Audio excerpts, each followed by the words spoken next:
Hello good morning student. जैसा कि मैं सत्यम कुमार श्रीवास्तव आपका सत्यम केमिस्ट्री क्लासेज यूट्यूब चैनल में स्वागत करता हूं।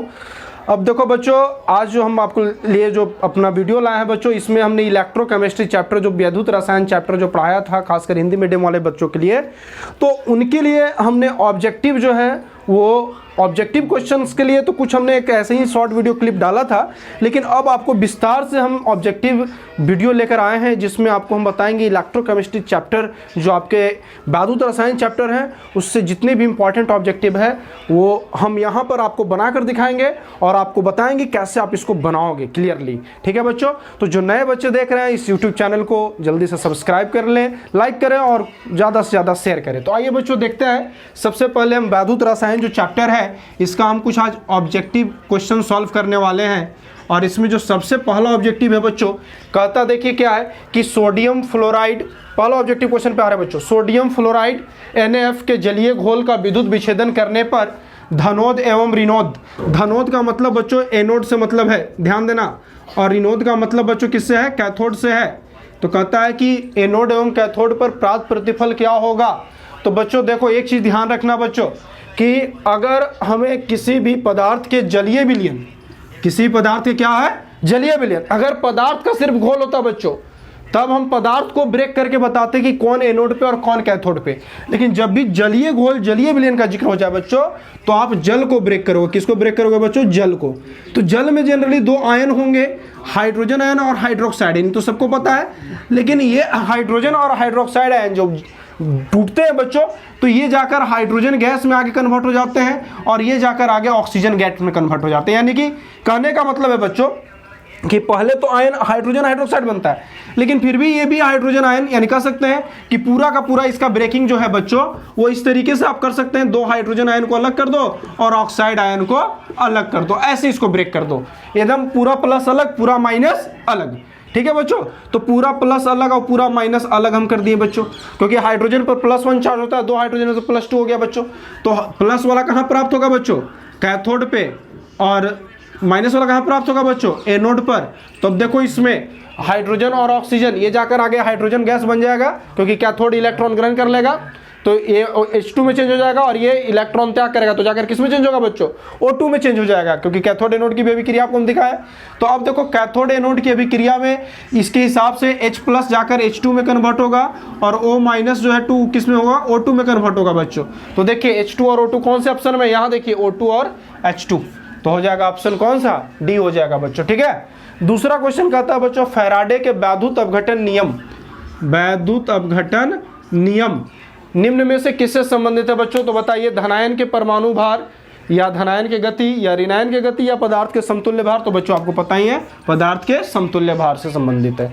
एक फैराडे विद्युत धारा प्रवाहित करने पे क्या प्राप्त होता है बच्चों, 1 ग्राम समतुल्य भार, 1 ग्राम मोल या विद्युत रासायनिक तुल्यांक या आधा ग्राम तुल्यांक। तो आपको पता है बच्चों कि क्या होता है, तो ग्राम इक्विवेलेंट वेट यानी 1 ग्राम समतुल्य भार क्या होता है, प्राप्त होता है। चौथा जो है बच्चों कहता है एक फैराडे का मान क्या होता है। तो देखो इसमें कंफ्यूजन होगा बच्चों, दो ऑप्शन ऐसे रहेंगे एकदम लगभग रहेंगे और एक में लगाया 96,500 कूलम, तो याद रखना है लगभग होता है बच्चों, हमने बताया अप्रोक्स वैल्यू होती है। पांचवा जो क्वेश्चन कहता है बच्चों कि फैराडे की इकाई क्या होती है। तो देखो फैराडे की इकाई बच्चों, तो फैराडे के लिए जैसे होता है M बराबर क्या कहा जाता है, फैराडे की इकाई है ना बच्चों, तो 96,500 कूलम। तो 96,500 कूलम जो होता है बच्चों वो पर मोल पदार्थ को बताता है ना, तो क्या हो जाएगा यहाँ पर कूलम पर मोल हो जाएगा। और छठा जो क्वेश्चन है बच्चों विशिष्ट चालकता की इकाई, तो विशिष्ट चालकता की इकाई क्या हो जाएगी बच्चों, पर ओम पर सेंटीमीटर। यानी 96,500 कूलम तो होता ही है और पर मोल सबस्टांस हो सकता है, तो इसलिए यहाँ पर ध्यान देना कि कूलम पर मोल लेंगे और विशिष्ट चालकता की इकाई जो होगी वो बच्चों पर ओम पर सेंटीमीटर होगा। ठीक है बच्चों, तो इसको नोट करो। तो देखो बच्चों उसके बाद जो 6 ऑब्जेक्टिव जो बताया, इसके बाद 7वां ऑब्जेक्टिव क्या कहता है बच्चों, तो यहाँ कहता है सेल अभिक्रिया स्वतः होता है। सेल अभिक्रिया खुद व खुद कैसे होता है बच्चों, तो आपको पता है कब होता है बच्चों, तो जब डेल्टा जी का वैल्यू क्या होता है, निगेटिव होता है। सेल कब कार्य करता है, जब डेल्टा जी क्या होता है बच्चों, निगेटिव होता है। तो इसमें कौन सा ऑप्शन हो जाएगा, 7वां क्वेश्चन है बच्चों बी, कि डेल्टा जी ऋणात्मक। क्योंकि देखो पहला क्वेश्चन कहता है ई नेट सेल धनात्मक, तो सेल का तो धनात्मक होता ही है विभव। इसके बाद कह रहा है डेल्टा जी धनात्मक, तो ये तो होता ही नहीं है। और ये कह रहा है ई सेल ऋणात्मक है, तो ये होगा ही नहीं। तो होगा कौन सा बच्चों ऑप्शन, डेल्टा जी ऋणात्मक। अब कहता है 8वां क्वेश्चन देखो बच्चों कि 96,500 कूलम अगर विद्युत धारा CuSO4 के अगर घोल से मुक्त करा, घोल से कितना मुक्त करेगा, है ना, घोल से मुक्त करता है, क्या मुक्त करेगा अगर इतना कूलम विद्युत धारा को CuSO4 के विलयन से प्रवाहित किया जाए। तो आपको हम एक चीज बता देते हैं बच्चों, चाहे कोई भी पदार्थ हो और 96,500 कूलम अगर उससे करंट दिया जाए बच्चों, तो एक चीज याद रखना कि जो पदार्थ इससे मुक्त होने वाला है वो हमेशा उस पदार्थ का क्या मुक्त होगा, ग्राम तुल्यांक भार। तो यहाँ जो मुक्त होगा बच्चों, इसको हम सॉल्व कर देते हैं थोड़ा सा, कि कॉपर का क्या मुक्त होगा बच्चों, ग्राम तुल्यांक भार मुक्त होगा। और कॉपर का ग्राम तुल्यांक भार कैसे निकालेंगे बच्चों, तो परमाणु द्रव्यमान बटा उसकी संयोजकता। तो कॉपर की परमाणु द्रव्यमान 63.5 और संयोजकता कितना 2, तो 31.75 ग्राम कॉपर मुक्त होगा बच्चों। कहाँ है ऑप्शन, देख लीजिए ऑप्शन बी है। इसके बाद आते हैं बच्चों 9वां क्वेश्चन जो कहता है कि मोलर चालकता की इकाई क्या है। तो मोलर चालकता बच्चों, तो मोलर चालकता हम बताया है कि 1 मोल वैद्युत अपघट्य की चालकता।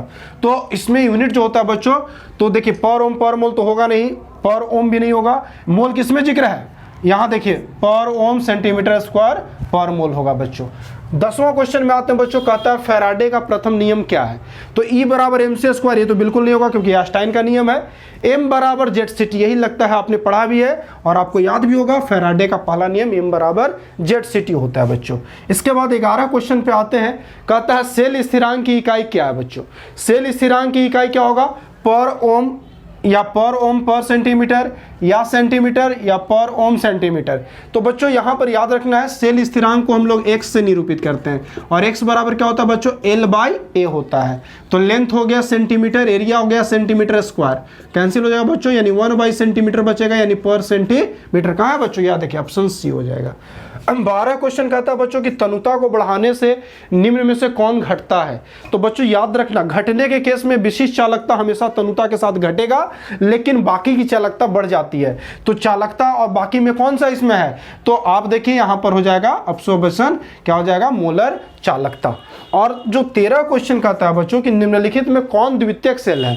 तो देखिए द्वितीयक सेल सेकेंडरी सेल में आपको हमने बताया बच्चों कि जो सेल को हम बार बार क्या कर सकते हो, चार्ज कर सकते हो। तो इसमें है आपका लैक्लांचर सेल, लेड संचायक सेल, सांद्रण सेल और डेनियल सेल। तो चार्जेबल सेल कौन था बच्चों, हमने लेड संचायक सेल, लेड स्टोरेज सेल बताया था। इसके बाद 14 क्वेश्चन देखिए काफी इंपॉर्टेंट है बच्चों, कहता है कि Al2-3 से यानी एल्युमिनियम ऑक्साइड है ना, एल्युमिनियम ट्राइऑक्साइड से 1 मोल अगर हमको एल्युमिनियम निकालना है तो कितना करंट देना पड़ेगा बच्चों। तो देखो एक चीज हमेशा याद रखना बच्चों कि अब ऐसे क्वेश्चन में आप करना क्या कि पहले इसको हम ब्रेक कर देंगे, Al2O3 को क्या करेंगे, ब्रेक कर देंगे। तो 2Al3 प्लस आयन और प्लस 3 ऑक्साइड माइनस आयन, ठीक है। अब देखो बच्चों यहां पर जब हम ब्रेक कर देते हैं तो एक चीज याद रखना बच्चों कि आपको देना है आवेश की टोटल आवेश कितना वहां पर आपको लगेगा, कितना फैराडे लगेगा करंट, ठीक है बच्चों। तो आप यहां ध्यान देना बच्चों कि देखो 1 मोल पदार्थ को अगर हम मुक्त कराते हैं बच्चों तो जनरली पदार्थ का हम क्या इस्तेमाल करते हैं बच्चों, तो जनरली हम पदार्थ का 1 फैराडे करंट इस्तेमाल करते हैं, ठीक है। तो यहां पर हमें क्या निकालना है बच्चों, Al2-3 से 1 मोल एल्यूमिनियम निकालना है ना, 1 मोल एल्यूमिनियम निकालना है बच्चों। तो जो करंट की वैल्यू हो जाएगी 1 मोल के लिए, तो देखो बच्चों यहां पर आप आयन देख लेना थोड़ा सा, है ना। आयन क्या देख रहे हो बच्चों, आप 3+ आयन देख रहे हो ना। तो आयन 3+ है, तो यहां पर 3+ से 1 इसको कह सकते हैं कि 1 मोल मुक्त कराने के लिए हमको जो करंट देना पड़ेगा बच्चों, तो मोल के हिसाब से अगर हम देखें तो मोल के हिसाब से अगर हम एल्युमिनियम को बाहर निकालेंगे यानी एल्युमिनियम में से आयन खत्म करेंगे बिल्कुल, तो वहां पर हमें बच्चों यहां पर जो केस होगा वो होगा आपका 3 फैराडे का, यानी कि 3+ आयन यानी 3 फैराडे का। और 15 जो क्वेश्चन होगा बच्चों कि एक विद्युत रासायनिक सेल विद्युत अपघटनी सेल के समान व्यवहार कर सकता है, कब है बच्चों, तो जब ई सेल क्या हो जाएगा, तो 0 हो जाएगा, या जब ई सेल जो है, यानी कि जब जो विद्युत रासायनिक सेल है उसका जो है विभव विद्युत अपघटनीय सेल से ज़्यादा होगा, या विद्युत अपघटनीय सेल का विभव विद्युत रासायनिक सेल से ज़्यादा होगा, या दोनों का विभव समान होगा। तो बच्चों सीधी सी बात है, अगर सेलों का विभव समान होगा तो सेल एक जैसे कार्य करेंगे। क्या करेंगे? सेल एक जैसे कार्य करेंगे। तो ये बच्चों हमने आपको कुछ इंपॉर्टेंट जो है ऑब्जेक्टिव्स बताएं इस चैप्टर से, और भी ऑब्जेक्टिव्स इस चैप्टर में आपको मिलेंगे अलग अलग बुकों में, तो उसमें आपको बनाना है। और कोई भी प्रॉब्लम्स होगा तो आप उसको अपने जो है ना क्वेश्चंस को हमारे कमेंट बॉक्स में डाल दीजिएगा। और इसमें एक चीज़ आप याद रखिएगा, जो बच्चों हमने 6 या 5 नंबर ऑब्जेक्टिव बताया था कि एक फैराडे की इकाई क्या होती है, तो बहुत सारे बुकों में बच्चों कूलम भी देता है और बहुत सारे बुक में कूलम पर मोल भी देता है बच्चों। तो एक चीज़ आप याद रखना, कूलम भी हो सकता है, कूलम पर मोल भी हो सकता है, क्योंकि इसमें आपको कन्फ्यूज होना नहीं है, क्योंकि एक फैराडे 96,500 कूलम बताता है, और अभी हमने बताया कि एक मोल को मुक्त करने के लिए एक फैराडे करंट की आवश्यकता हो जाती है। तो बच्चों इससे संबंधित प्रॉब्लम्स को अगर कोई भी होगा तो आप इसको कमेंट बॉक्स में डाल दीजिएगा, और इस वीडियो को जो है से आप ध्यान से पढ़िएगा। Thank you.